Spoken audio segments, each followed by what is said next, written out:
नमस्कार. चला तर आपण आजच्या व्हिडिओमध्ये बघणार आहोत जी काही मुंबई उच्च न्यायालय पद भरती झाली होती, जी काय मुंबई उच्च न्यायालय पद भरती झाली होती 2025 मध्ये, म्हणजे कधी ही अपडेट कधी आलेली होती 17/2/2025 ला जी परीक्षाची अपडेट आलेली होती, म्हणजे परीक्षा झालेली होती 17/2/25 ला, म्हणजे ह्या जागाचा फॉर्म आलेला होता. 139 जागा ह्या होत्या. त्याच्यामध्ये शिपायासाठी किती 36 जागा होत्या. याचं काय झालेलं आहे, याचं शॉर्ट लिस्ट आलेली आहे, म्हणजे याचा निकाल लागलेला आहे 2025 मधल्या परीक्षेचा. तर ह्या जागा खूप कमी होत्या. किती? 129 जागा होत्या आणि शिपायासाठी याच्यातल्या किती 36 जागा होत्या. ह्या दोन्ही परीक्षेचा रिझल्ट आलेला आहे. बऱ्याचशा मला काही कमेंट आल्या होत्या, मॅडम कॅटेगरीनुसार, तर या परीक्षेला कॅटेगरीनुसार नसते आणि याच्यामध्ये निगेटिव्ह मार्किंग पण नाहीये. याच्यामध्ये फक्त याच्यामध्ये काय झालेलं आहे, तर फक्त टॉपर कितीचा आहे, 117 मार्काचाच टॉपर आहे. तर मग याच्यामध्ये आपल्याला कशा पद्धतीने मार्क्स घ्यायचे होते, तर याच्या पद्धतीने आपल्याला लेखी परीक्षा कितीला आहे, लेखी परीक्षा ही 90 मार्क्सला लेखी परीक्षा आहे. तसंच 20 मार्कला काय आपले टायपिंग, टायपिंग हे 20 मार्काला आणि बाकीचे किती राहिले 40 मार्क हे कशाचे आहेत, इंटरव्ह्यूचे हे 40 मार्क आहेत. अशा पद्धतीची 150 मार्क्सची ही परीक्षा.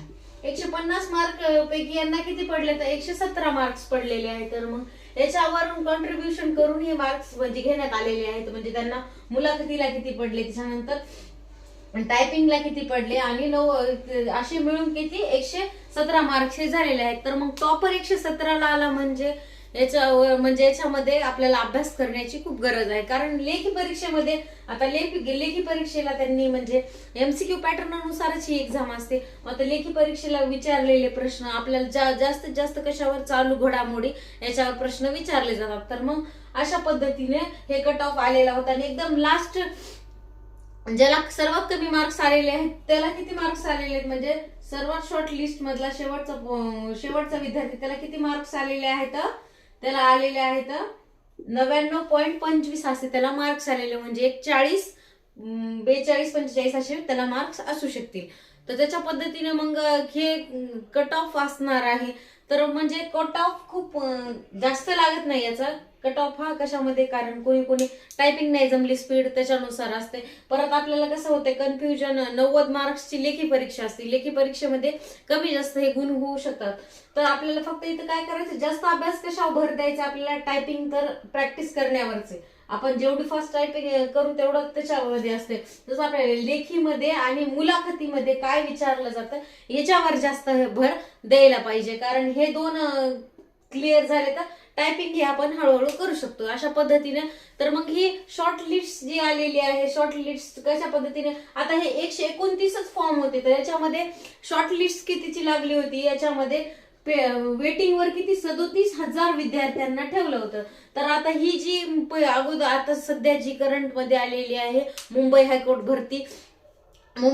भरती ही याच्यामध्ये किती 133 जागा आहेत. याच्यामध्ये किती 1332 जागा ह्या त्याच्यामध्ये होत्या. तर मग त्याच्यामध्ये शॉर्ट लिस्ट आता हे 129 जागाला त्यांनी शॉर्ट लिस्ट कितीची लावली, म्हणजे प्रतीक्षा यादीमध्ये किती जण आहेत, 37,000 जण हे प्रतीक्षा यादीमध्ये होते. तर मग तसंच आता पण ते काय करणार, कमीत कमी आता ह्या जे 2332 जागा आहेत त्याच्यामध्ये आपल्याला 1 लाख जर फॉर्म आले, 1 लाख जर फॉर्म आले म्हणजे 1.5 लाख जर फॉर्म आले, तर त्याच्यामधले कमीत कमी 1 लाख विद्यार्थ्यांना तरी ते शॉर्ट लिस्ट मध्ये ठेवून देतात.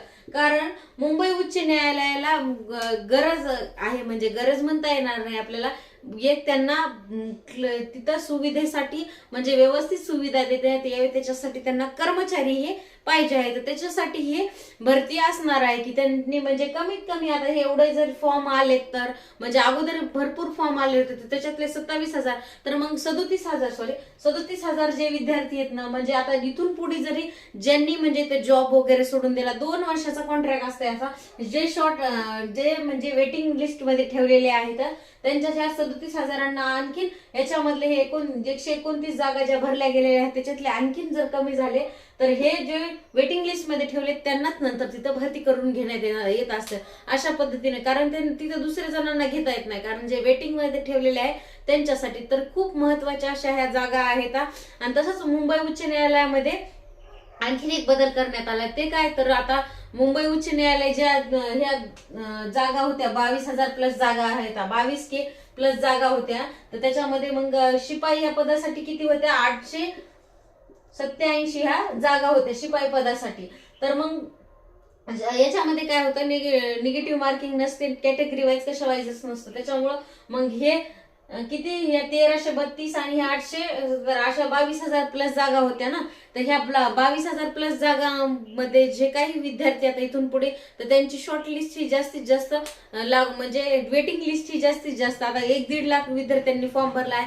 तर याच्यामध्ये काय बदल करण्यात आलेले आहे, जे काही आपल्याला 6 तारखेपर्यंत फॉर्म सबमिट करायचे होते ऑनलाईन, तर त्याच्यामध्ये मुदतवाढ ही झालेली आहे. ती कधीपासून 8 जानेवारी 2026 पासून ते 16 जानेवारी म्हणजे 8 दिवसाची आपल्याला मुदतवाढ ही देण्यात आलेली आहे. अशा पद्धतीने ज्यांनी कोणी चॅनलवर नवी असतात त्यांनी नक्की चॅनलला सबस्क्राईब करायचं आहे आणि अशाच माहितीपूर्ण व्हिडिओसाठी नक्कीच भेटायचं आहे आपल्याला. तर भेटूया अशाच नवीन एका माहितीपूर्ण व्हिडिओमध्ये. व्हिडिओ कसा वाटला नक्की कमेंट करून सांगा. आणि ज्यांना कोणाला हे मुंबई हायकोर्ट भरतीचा फॉर्म भरायचा आहे किंवा त्यांना हा व्हिडिओ नक्कीच शेअर करा. आणि खूप चांगल्या अशा ह्या जागा असतात, इव्हन शिपाई, क्लर्क, फर्स्ट, ते ज्यांनाही फॉर्म भरायचा त्यांच्यासाठी खूप चांगली संधी आहे, त्यांनी आणखीन सुद्धा फॉर्म भरू शकता.